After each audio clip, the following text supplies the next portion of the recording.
Hey everybody, how's it going? Today I'm going to talk about blood sugar and how that works with the pancreas. Hey Madeline.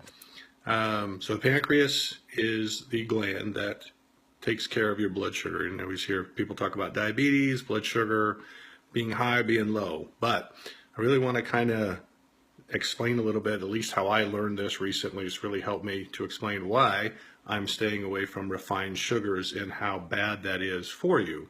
So when we talk about glucose or your blood sugar, those are actually the carbs that you take in, the fuel cells, right? So a long time ago, somebody decided they were going to name it glucose, but that's what we're going to talk about. So your blood sugar is the amount of glucose or carbs or fuel that's in your bloodstream based on what you're eating. And everything that you eat has a different amount, okay? So when your glucose or your blood sugar is high, the pancreas then releases insulin. So insulin's job is to then go get the sugar or the fuel inside the bloodstream and then start taking that and putting it in, well, three main places.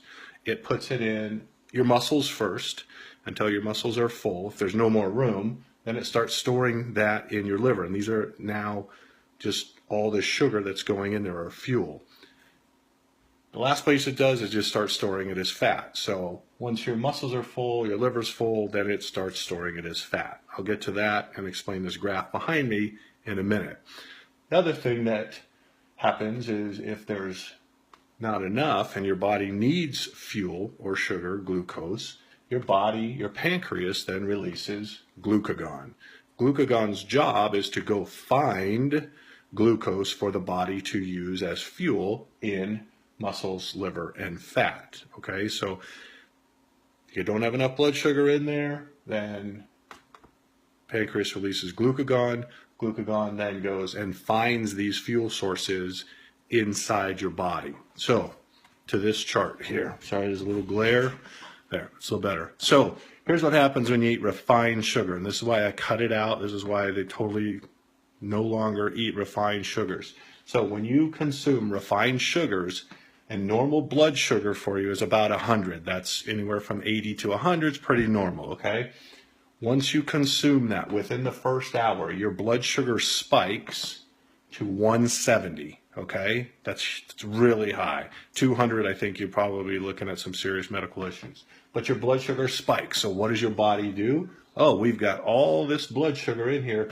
We need to do something with it. So it releases insulin. This dashed line is your body releasing insulin.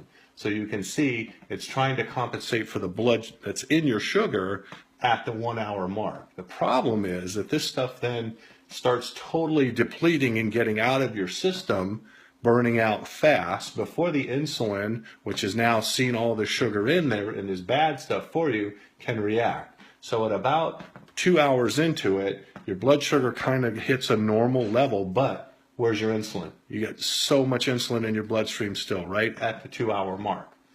What happens is then you do a crash. Everybody knows you get that super low. I feel lethargic. I'm tired. Oh, I'm sleepy. And it always happens after you get that blast of sugar. And that's in between the 2 and 3 hour mark. What does that create? That creates cravings. Your body's natural defense mechanism saying, we need to get more fuel in here because now we've dipped low. But where's your insulin? Your insulin's still high. Your insulin's still trying to take stuff out. There's nothing for it to take out. Your body's hungry, so it starts eating. And this is where the problem is with people start overeating. So this is the cycle, right? So I spike here, normal, but now my insulin level's still high. It's still way up here. Once I pass into this 2.5 hour mark, now I start getting hungry. I start binge eating because now my blood sugar is down near 50 or 30. I'm really, really hungry. So I'm trying to throw as much food as I can in there. My blood sugar is trying to get back up, but my insulin level is still way up here. Okay, so it offsets this whole balance of stuff, and it's this cycle. You can't control it. That's why we have cravings. That's why you go into all this binge eating because of all these refined sugars. One of the first videos I did, I talked about refined or high fructose corn syrup. That stuff is in almost everything you eat. All kinds of salad dressings, sodas, everything has all this sugar. So as you're eating, this is the cycle that it goes through. And what we're doing is we're actually spiking our insulin, which is very bad for us health-wise, okay? So just real quick, I want to end with something. I'm going to read off some notes that I took. This is from the National Academy of Sciences. They said belly fat is preceded by changes in muscle fuel storage. That's what we're talking about, right? Storing all this fuel in your muscles. As muscle becomes resistant to the actions of insulin, the body has a difficult time disposing of extra carbohydrates, leading to excess fat storage, first in the liver and then in the belly.